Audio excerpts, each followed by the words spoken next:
बाबूजी। हाँ बेटा। राम कुमार कल रात से घर नहीं आए हैं। कहा? कल रात से घर नहीं आए? जी बाबूजी। कुछ बता के गया था कि कहीं जाने वाला है? नहीं बाबूजी, कुछ बताकर तो नहीं गए, पर कल रात खाने के बाद से बड़े ही परेशान थे। इतनी देर तक तो कभी घर से बाहर नहीं रहता है, जरा देखिए ना। अरे तुम लोग चिंता मत करो, जरूर किसी दोस्त के ही गया होगा, मैं देख के आता हूँ। ठीक है?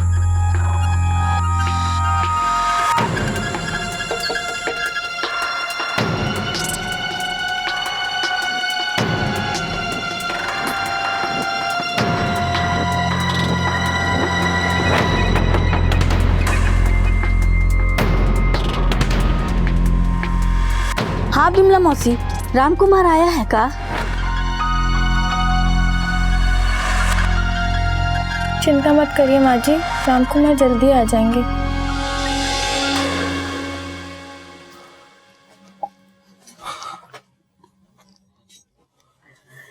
का हुआ, कुछ पता चला का? सब जगह ढूंढ लिया, कुछ पता नहीं चला। एक काम कीजिए ना, अखिलेश को फोन लगा के देखिए ना, शायद कुछ पता चले।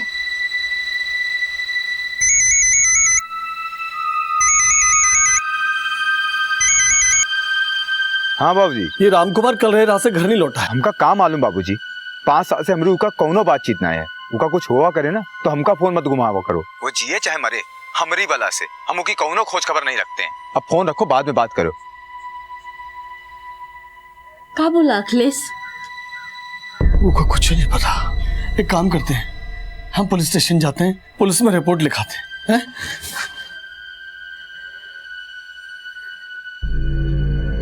बेटा हम भी देख करके आते हैं।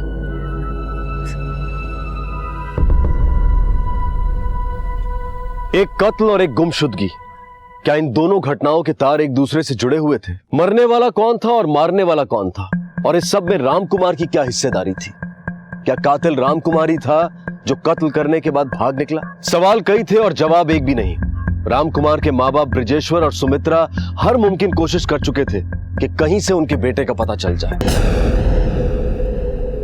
साहब, मेरा बेटा कल रात से घर नहीं आया। क्या नाम है आपके बेटे का? राम कुमार। उसने आपको बताया कि कहाँ जा रहा है, किससे मिलने जा रहा है? कुछ नहीं बताया साहब। उसके सारे दोस्त लोगों से पूछ लिया, आस पड़ोस में ढूंढ लिया। अच्छा, आपकी फैमिली में आपके अलावा और कौन कौन रहता है? हम हैं, हमारी पत्नी सुमित्रा और रेखा।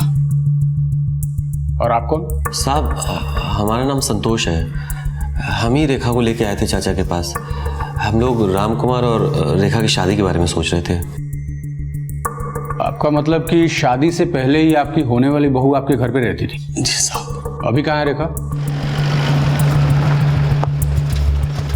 तो रेखा, तुम्हारी शादी की बातचीत चल रही थी राम कुमार से? जी साहब, हम दोनों एक दूसरे को बहुत ही पसंद करते हैं। तो तुम्हारे हिसाब से कहाँ गया होगा राम कुमार? वो तो हमको नहीं पता साहब, कल रात से वो बहुत ही परेशान लग रहे थे। क्यों, ऐसा क्या हो गया था?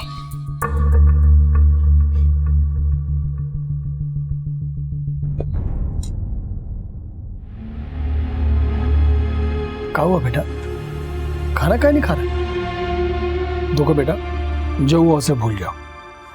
रेखा बहुत ही अच्छी लड़की है, इससे अच्छी बहू हमारे घर के लिए और कोई नहीं हो सकती है। शादी ब्याह करो और अपनी जिंदगी को आगे बढ़ाओ। ये जिंदगी है बाबूजी, कौन रिक्शा ठेला नहीं जो धक्का देके आगे बढ़ा दें। अभी हमें थोड़ा सा वक्त चाहिए। मने जाएंगे, नौकरी करेंगे, पैसा वैसा इकट्ठा करके फिर शादी ब्याह के बारे में सोचेंगे। अरे पगला गए हो क्या? फिर वहीं जाओगे? अरे एक बार तो जेल जाने से बच गए हो। अरे कल को कुछ ऊंचा नीचा होगा तो हम लोग क्या करेंगे? अरे सुनो ना बाबूजी, लाख करो चतराई कर्म का लेखा कहूँ ना जाए, और इस सब के डर से का हम अपनी जिंदगी खत्म कर लें। अरे जिंदगी खत्म करने के लिए कौन कह रहा है बेटा? अरे अपने खेत है, बैल है, जमीन है, यही कमाओ, यही खाओ, कम से कम चैन की नींद तो सो पाओगे। कितना सुख चैन सुकून है हमें सब पता है बाबूजी, आप अपनी सलाह अपने पास रखिए, हम देख लेंगे हमें क्या करना है। अरे राम, अरे बेटा सुन दो। सुनो तो। क्या हो गया लड़के को, कैसा बर्ताव कर रहा है?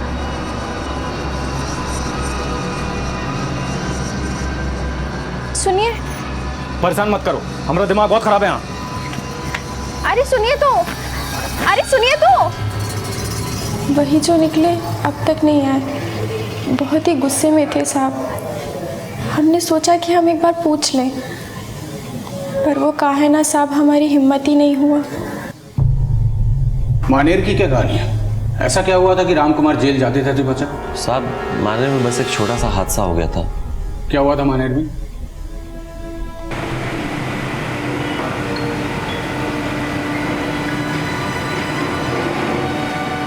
साहब मानेर पेपर फैक्ट्री में हम सुपरवाइज़र का काम करते हैं। गांव से 20 किलोमीटर है फैक्ट्री। राम को काम की तलाश थी तो हमने उसको फैक्ट्री में काम दिलवा दिया था। एक दिन काम करते समय राम कुमार से मशीन का एक बटन गलती से दब गया साहब, जिसके कारण एक नाथ का एक हाथ जो है मशीन में फंस के कट गया।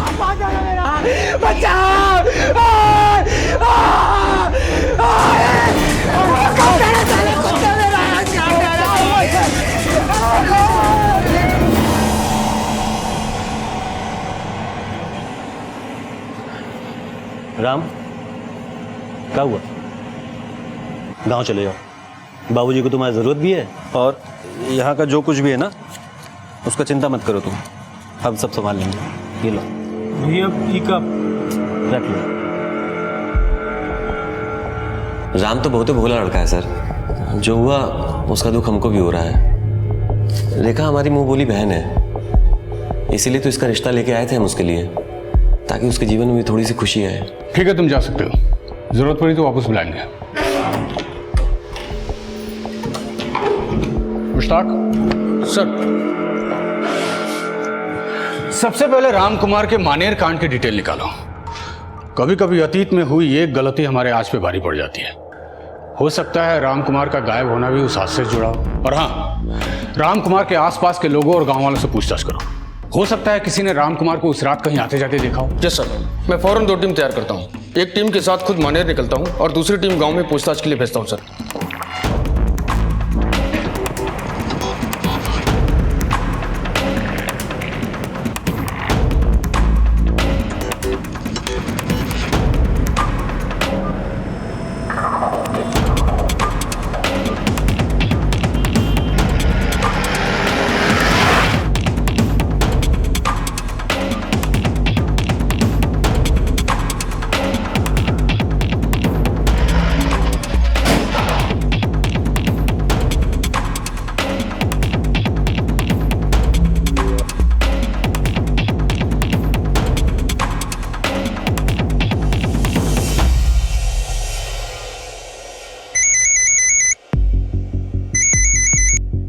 हाँ गुप्ता सर, घर के आसपास पूछताछ की पर ज्यादा कुछ खास पता नहीं चला, मगर हमें यह पता चला कि राम की अपने भाई से बनती नहीं थी।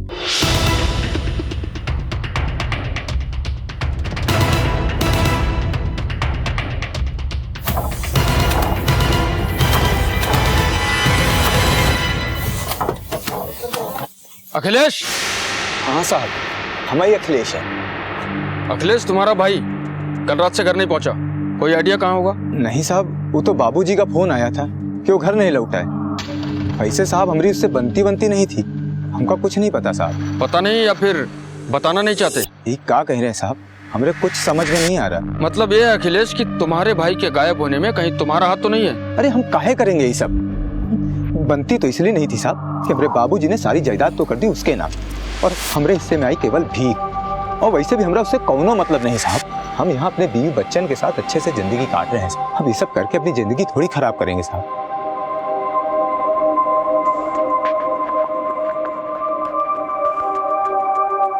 बेटा, तुमने जाना जरूरी है का? बाबूजी, हम जाना तो नहीं चाहते थे, पर चाचा वापस फैक्ट्री जाना बहुत ज़रूरी है, पर हमारा कोई काम हो या कोई सहायता चाहिए तो फ़ोन करिएगा। और चाचा, राम मिल जाएगा, एतबार रखिए। अच्छा, हम चलते हैं, प्रणाम।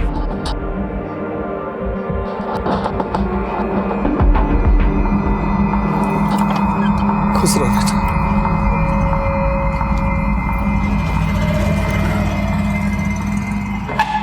सर, मैंने मानेर में काफी पूछताछ की। रेखा के कई चाहने वाले निकले सर।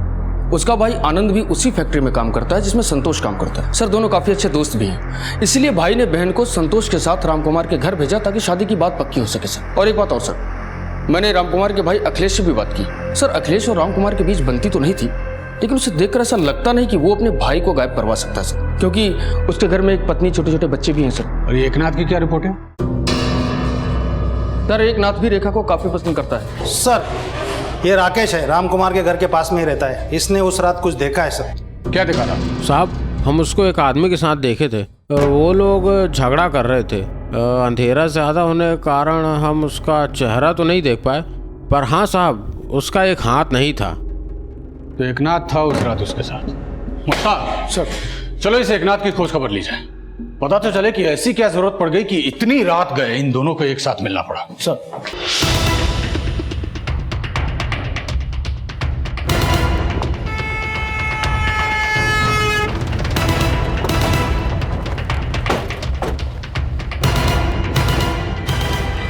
दरवाजा खोलो।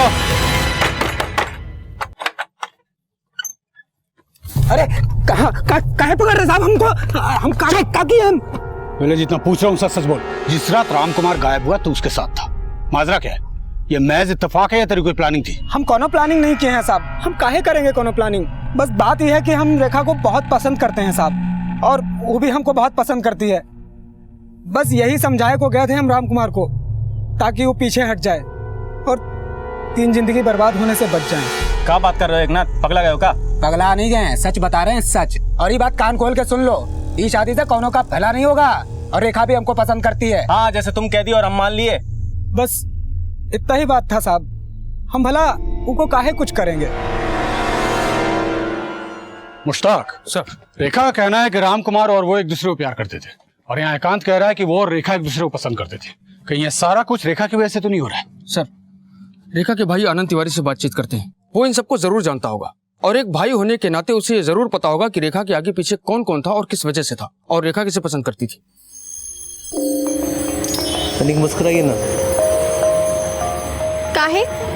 काहे मुस्कुराए? अरे मुस्कुराती तो बहुत अच्छी लगती है। पर काहे मुस्कुराए? कोई वजह भी तो होनी चाहिए।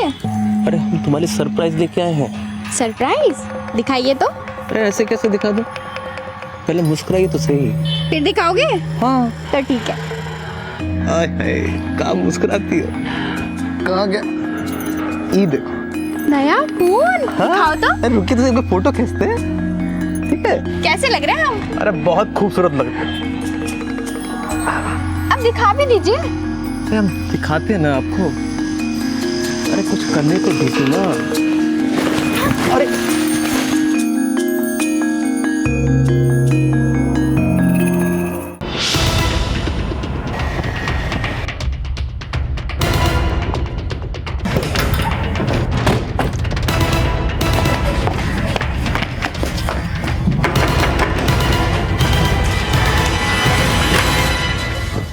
आनंद तिवारी। जी साहब। आनंद जी साहब। तुम्हें राम कुमार में ऐसा क्या दिखा कि तुमने अपनी बहन को सीधा उसके घर ही भेज दिया? रिश्ते की बात ऐसी भी हो सकती थी। साहब हमने राम कुमार को फैक्ट्री में काम करते देखा था, बहुत ही मेहनती लड़का है।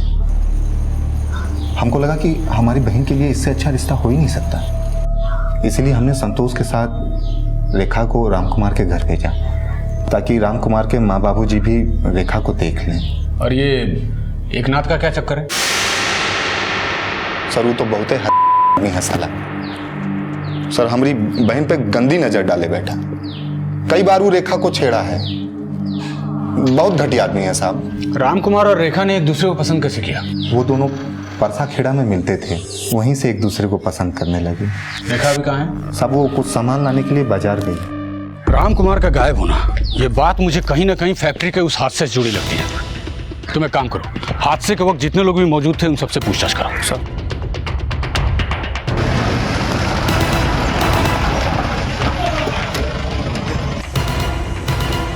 आप हैं मैनेजर? हाँ जी मैं हूँ मैनेजर। हम उस मशीन को देखना चाहते हैं जिससे एकनाथ का हाथ कटा था। जी सर, आइए मैं दिखाता हूँ।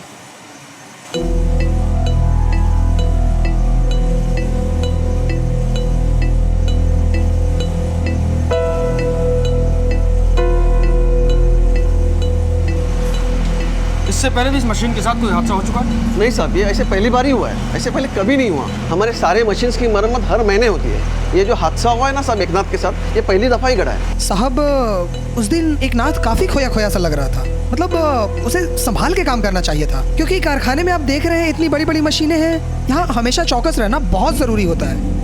साहब हमको तो ऐसा लगता है राम कुमार ने सब कुछ जानबूझकर किया था।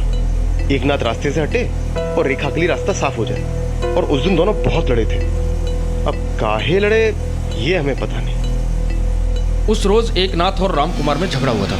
ये झगड़ा किस बात को लेकर हुआ था? साहब ही एक नथवा ना आनंद की बहन रेखा के पीछे पड़ा हुआ था। कभी कभी आते जाते कुछ उल्टा सीधा बोल भी देता था। अब रेखा हमारी भी बहन जैसी है, इसी आदत को लेकर झगड़ा हुआ होगा। सर, मैंने मनेर फैक्ट्री में लोगों से पूछताछ की। कुछ का कहना है कि उस दिन एकनाथ ही खोया खोया सा था, जिसकी वजह से लापरवाही में उसका हाथ कट गया सर। और कुछ लोगों ने बताया कि एकनाथ और राम कुमार के बीच झगड़ा भी हुआ था सर। ये झगड़ा किस वजह से हुआ था? सर, संतोष ने बताया कि एकनाथ रेखा के पीछे था और उस पर गंदे गंदे कमेंट्स भी पास करता था। झगड़ा इसी बात को लेकर हुआ था। मुश्ताक, कहीं ऐसा तो नहीं कि इसी वजह से एकनाथ को उस मशीन का शिकार बनाया गया? अखिलेश और एकनाथ दोनों के पास राम कुमार को गायब करने की वजह थी, लिहाजा दोनों शक के घेरे में थे। रिश्तों में खटास कभी भी दुश्मनी का रूप ले सकती है, फिर चाहे वो रिश्ता दोस्ती का हो या सगे भाइयों का। दुश्मनी किसी के लिए भी घातक बन सकती है। पुलिस ने राम कुमार से जुड़े हर इंसान और उसके रिश्ते को खंगालना शुरू कर दिया, क्योंकि इस वक्त छोटे से छोटा सुराग भी बड़ा खुलासा कर सकता था। हाँ सुनो, अरे हमको सब पता उस दिन क्या हुआ था, ठीक है? हाँ, रेखा के बारे में बात करना जरूरी है। नहीं नहीं नहीं नहीं, सिर्फ हम और तुम कारखाने के पीछे 8 बजे के बाद, ठीक है?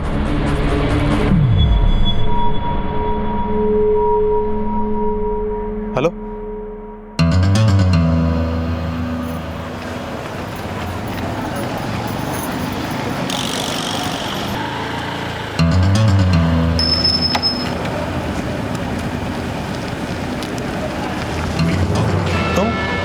यहाँ क्या कर रही हो? कुछ नहीं, बस थोड़ा टहलने निकल गए थे। इतनी रात को किसी को बुलाई तो नहीं हो यहाँ? नहीं, हम किसे बुलाएंगे? आओ बैठो, छोड़ देते हैं।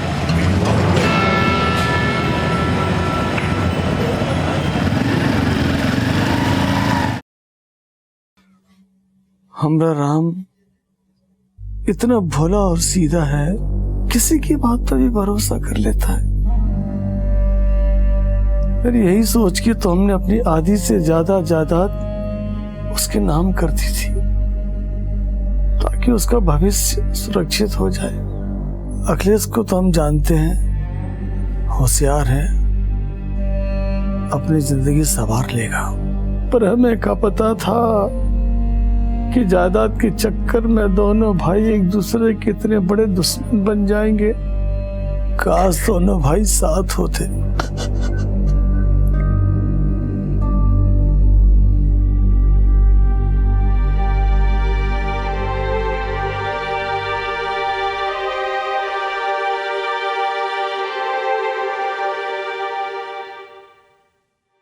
सर, ये रेखा की कॉल डिटेल्स हैं। इसमें उन तमाम लोगों के नंबर्स हैं जिनसे वो फोन पर बात करती थी या जिनके कॉल उससे आते थे।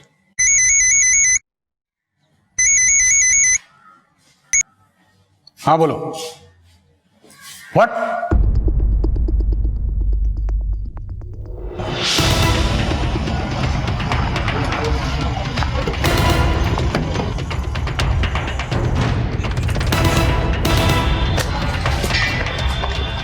हटो साइड।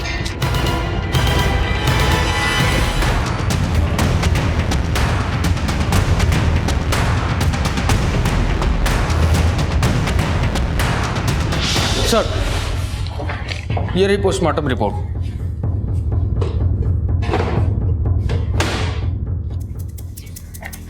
सर, रिपोर्ट के मुताबिक ड्रग्स के हैवी डोज की वजह से ही नमन मिश्रा की मौत हुई थी।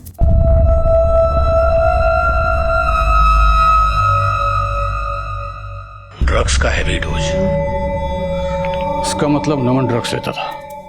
मुश्ताक सर, ये बात कुछ पल्ले नहीं पड़ी। नमन एक मजदूर आदमी था। वो कितना भी नशेड़ी हो, लेकिन ड्रग्स जैसी चीज का रेगुलर सेवन करना उसके बस की बात नहीं हो सकती। तुम सबसे पहले यह पता लगाओ कि नमन वाकई ड्रग्स लेता था या नहीं।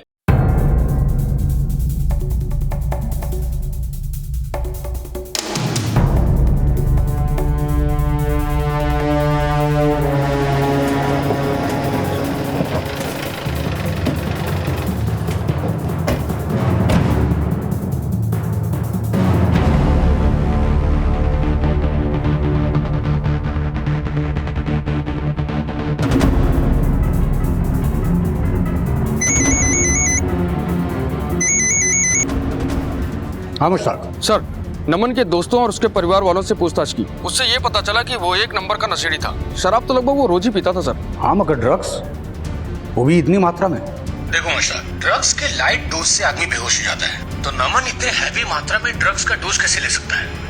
जरूर इसके पीछे किसी का हाथ है। हो सकता है कि उसने ये ड्रग्स खुद ना खाया हो, बल्कि उसे किसी ने खिलाया हो सर। पॉसिबल है। रेखा से जुड़े अब तक 3 नाम सामने आ चुके थे, रामकुमार, एकनाथ और नमन।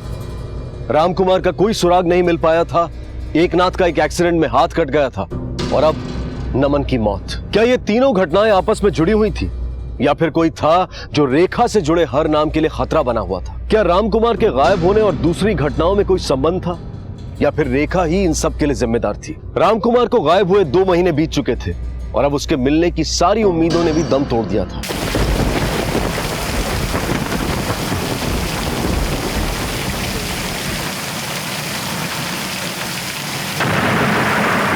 इतना पानी भर गया। हमको ये पानी निकालना पड़ेगा, कहीं ऐसा ना हमारी जमीन बैठ जाए। आज जल्दी अंदर के कमरों को भी देखते हैं, कहीं ऐसा ना इतना पानी वहां भी भरा। हाँ चलिए चल। अरे रामकुमार के कमरे में इतना पानी। सुमित्रा, पानी जल्दी से निकालना पड़ेगा। अरे बाप रे सुमित्रा,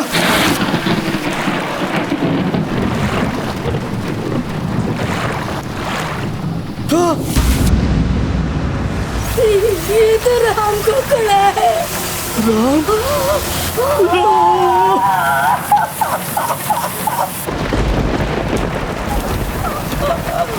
अरे दुनिया में इसको ढूंढ रहे थे हम।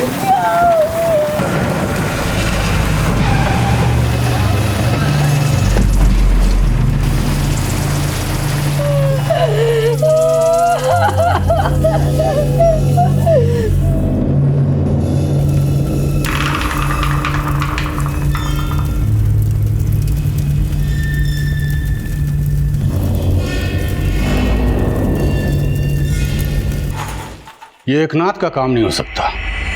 एक हाथ से लाश को वहां तक ले जाना और फिर कब्र खोद कर दफनाना, नॉट पॉसिबल। मुश्ताक, क्या पॉसिबल है कि राम कुमार की लाश उसी के घर में गड़ी हो? इतना सब कुछ हो गया और बाप को खबर तक नहीं। सर हो सकता है कि सच में उसे पता ना हो, क्योंकि अगर वो इन सब के पीछे होता तो बारिश के बाद भी लाश के बारे में किसी को पता नहीं चलने देता सर। वो तो ठीक है मुश्ताक, लेकिन हमें अपनी तरफ से एक बार ब्रजेश्वर को टटोलना चाहिए। हो सकता है हमारा अंधेरे में चलाया हुआ तीर सही निशाने पर लग जाए। सर अरे इससे ज्यादा एक बाप का दुर्भाग्य और क्या हो सकता है साहब, कि उसका जवान बेटा उसके ही घर में दफन रहे और उसका एक बूढ़ा बाप उसकी कब्र पर 2 महीने तक सोता रहे और उसे पता तक नहीं चला। संभालिए अपने आप को, खूनी जो भी है जल्दी पुलिस की गिरफ्त में होगा। सर ये राकेश है, अखिलेश का पड़ोसी। राम कुमार के बारे में कुछ है जो ये हमें बताना चाहता है। हाँ बोलो। अखिलेश के बाबूजी अखिलेश के यहाँ बहुत दिन बाद दिखे, इसलिए हमारा ध्यान उन पे गया। अखिलेश, अखिलेश। प्रणाम बाबूजी। खुश रहो।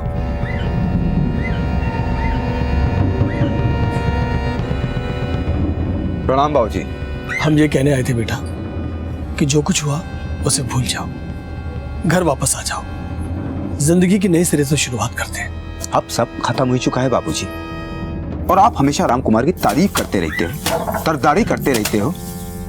जब तक वो जिंदा है ना, वो घर में कभी कदम ना रखेंगे। अखिलेश। मुश्ताक, लगता है अखिलेश के पास बहुत कुछ है हमें बताने को। तुम एक काम करो, फौरन एक टीम तैयार करो, अखिलेश के घर पहुंचो। कहीं ऐसा ना हो कि लाश की खबर सुनकर वो भाग निकले। सब साहब ये क्या कर रहे हैं साहब, हमरा विश्वास कीजिए साहब। जो करना है वो पुलिस स्टेशन जाके करेंगे अखिलेश।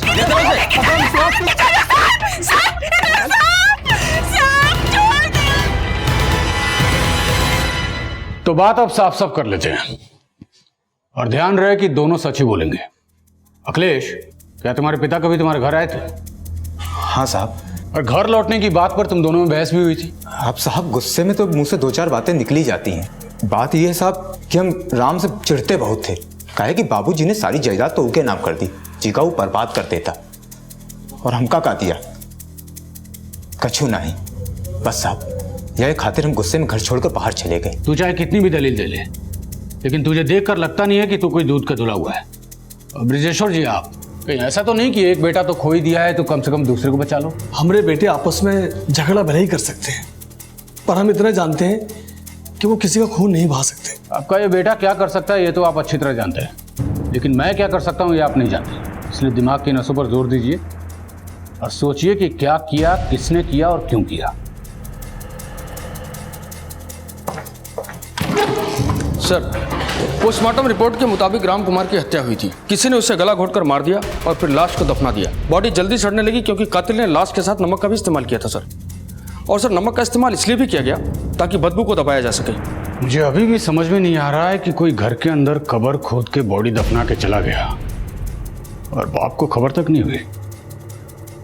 मुझे लगता है सबके पीछे अखिलेश का हाथ है और बाप अब अपने इकलौते बेटे को बचाना चाहता है। या ये भी हो सकता है कि राम की मौत की वजह रेखा बनी हो। आखिर उसके भी फैक्ट्री में चाहने वाले बहुत थे। हो सकता है उनमें से कोई आया हो और ये सब करके चला गया हो।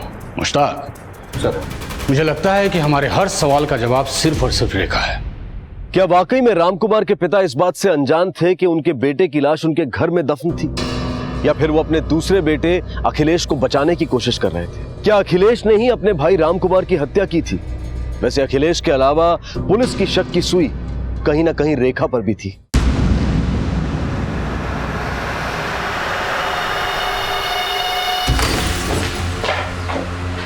रेखा, सर इसको जल्दी हॉस्पिटल पहुंचाओ। चूहा मारने की दवा खाई थी। सिचुएशन क्रिटिकल हो सकता था पर अभी ठीक है। जहर अभी बाहर है पर रिकवर होने में 2 से 3 दिन लग सकते हैं।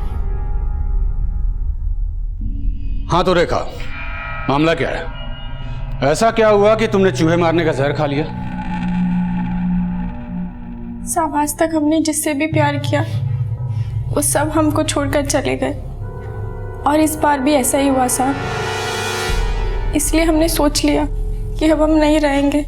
मैं तुम्हारा दुख समझ सकता हूं, सुनकर बड़ा अफसोस भी हुआ, लेकिन वो क्या है ना, मेरी भी एक परेशानी है जिसे सुनकर तुम्हें भी बड़ी तकलीफ पहुंचेगी। हमने तुम्हारा कॉल रिकॉर्ड चेक किया और हमें यह पता लगा कि जिस रात नमन का खून हुआ उस रात तुम भी वहीं थी। और हम उस फैक्ट्री के मजदूर नहीं हैं जिसे तुम घुमाओ और हम घूम जाएं। अब तुम्हारी भलाई इसी में है कि सारा सच खुद अपने मुंह से कबूलो। ये तो अगर हम घुमाने पे आ गए ना तो ऐसा घुमाएंगे कि तुम्हारी पूरी जिंदगी घूम जाएगी। चलो बोलो बोलो। साहब, हम तो नमन के साथ रहना चाहते थे। हमने तो इतना भी सोच लिया था कि हम उनके साथ भाग जाएंगे। साहब, नमन ने हमसे वादा किया था कि वो हमें कभी किसी चीज की कमी महसूस नहीं होने देंगे। और हाँ साहब, उस रात नमन ने ही हमें वहां बुलाया था।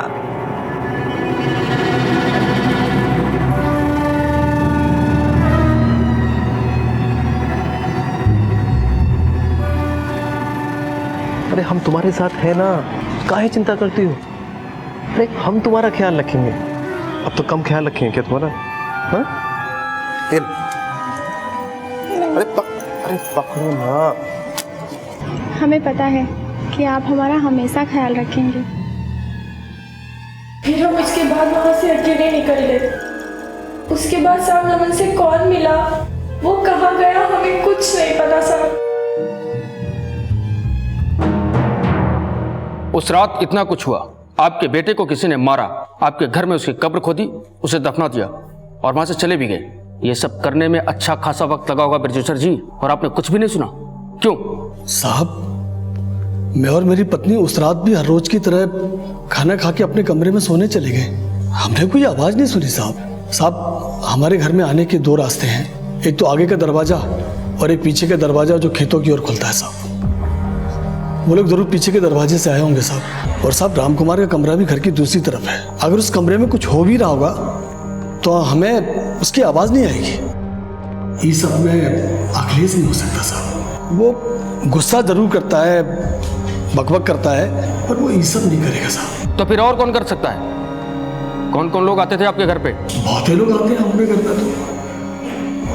तो रेखा, संतोष, उसकी पत्नी।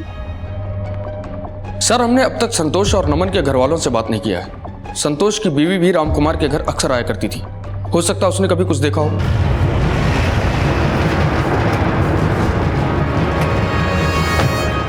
राम कुमार के घर आना जाना होता था तुम्हारा? हाँ साहब जी, वो उनकी माँ बहुत अच्छी है, उनसे मिलाया करती थी। तुम्हारा पति संतोष रेखा का रिश्ता लेकर राम कुमार के यहाँ गया था, कैसी लड़की है वो? अरे उसकी तो बात ही ना कीजिए साहब, उसकी वजह से तो हमारा अच्छा खासा घर बर्बाद हो रहा है।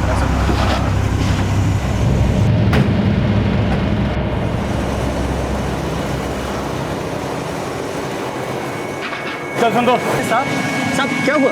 तेरे लिए जेल में एक नया काम ढूंढना है, चक्की पीसने का। अरे अरे हम क्या किए? अरे अरे साहब बोला मत, हमें सब सच पता चल चुका है कि राम कुमार और नमन को तू नहीं मारा है। क्या बोल रहे? हम काहे मारने लगे राम कुमार को? तेरी बीबी ने सारा सच उगल दिया है और तेरे सारे काले कच्चे चिट्टे खुल चुके हैं। रेखा कुछ दिन तेरे घर पे भी रही थी, राइट? और तुम दोनों के बीच कुछ चल भी रहा था और नमन की बीवी ने हमें बताया कि नमन को कोई 5 लाख रुपए देने वाला था और वो शहर से बाहर भी जाने वाला था। तब तेरे हमने कॉल रिकॉर्ड चेक किए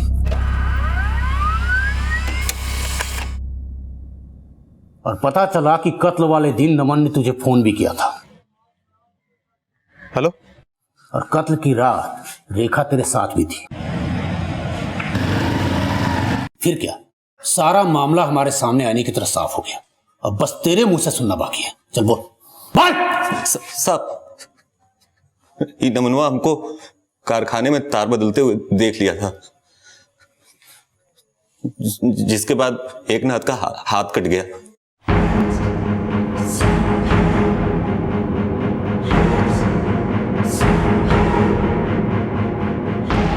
हमको जो करना था हम तो कर गए, लेकिन नमनवा को हम पे शक हो गया था। पूछताछ में तो कुछ बोला नहीं, लेकिन अपना मुंह बंद रखने का हमसे पैसा ईटना चाहता था। हम भी उसको पैसा का लालच दे दिए, वो हमारे जाल में फंस गया।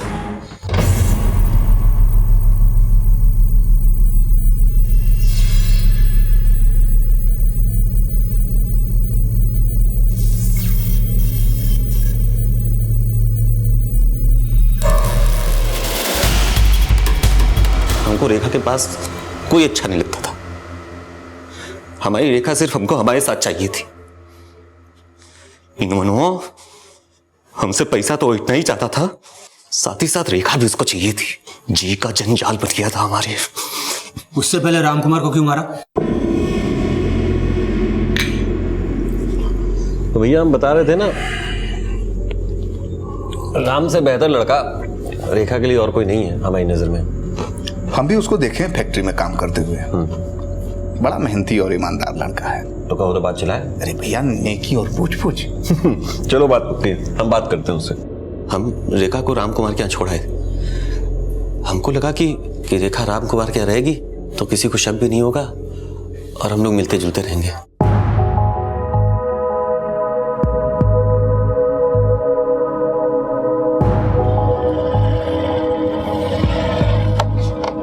चाचा प्रणाम। ले आए तुम्हारी बहुरिया। कैसी है चाची? अपनी बहुरिया को देख लो भैया, शिकायत ना करना फिर। अरे मेरा राम, बस बैठा रहोगे? उठो तो देखो, ले आए। कैसी है? पसंद आई? पर 3 दिन में ही हमको उसकी याद सताने लगी।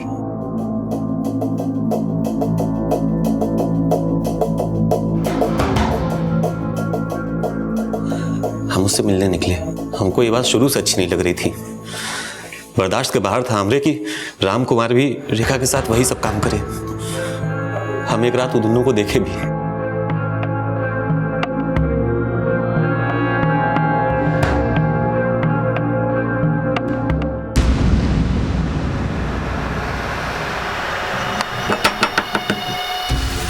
इस वक्त कौन आया होगा? पता नहीं, तुम अंदर जाओ, मैं देखता हूँ।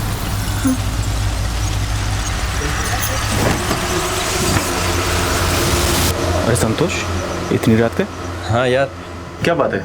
मन नहीं लग रहा था ना, तो सोचा तुम्हारे साथ 2-2 पैकिंग मार ले। अरे आओ। अरे रेखा, देखो तुम्हारे भाई आए हैं।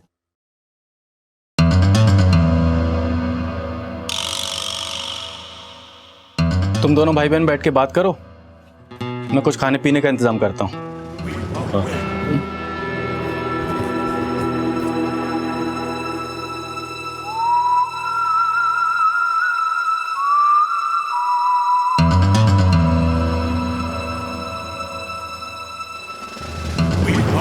हाँ भाई संतोष,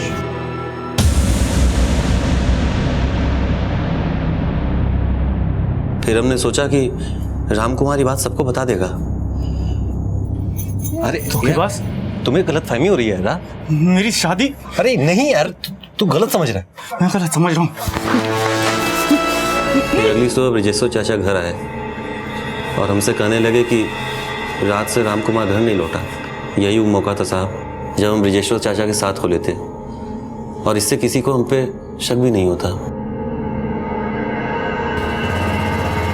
लाश में से बदबू ना आए और जल्दी से सड़ जाए, इसके लिए हमने कवर फिर से खोदी।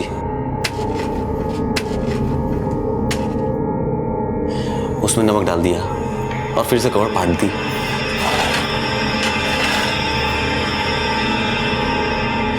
उसके बाद हमने और रेखा ने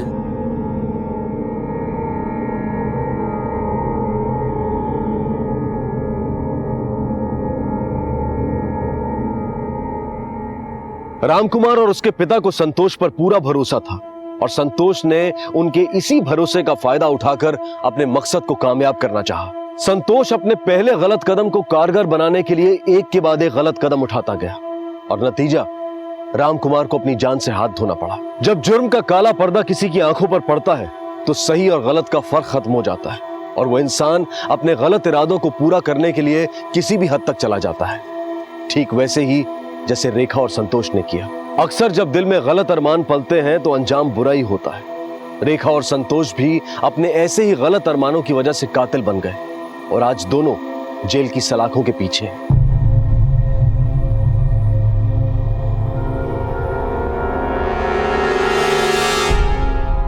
किसी पर भरोसा करना गलत नहीं है, लेकिन आंख बंद करके भरोसा करना बिल्कुल गलत है। हमारे लिए जानना और समझना बेहद जरूरी है कि सामने वाले पर विश्वास किया जा सकता है या नहीं। आपसे फिर मुलाकात होगी अगले एपिसोड में एक और चौंका देने वाले केस के साथ। तब तक अपना और अपने परिवार का ख्याल रखें और देखते रहें क्राइम पेट्रोल डायल 100। सबक एक को सीख हम सबको। जय हिंद। इस तरह के और भी एपिसोड देखने के लिए हमारे चैनल को सब्सक्राइब करें और बेल आइकन दबाना ना भूलें।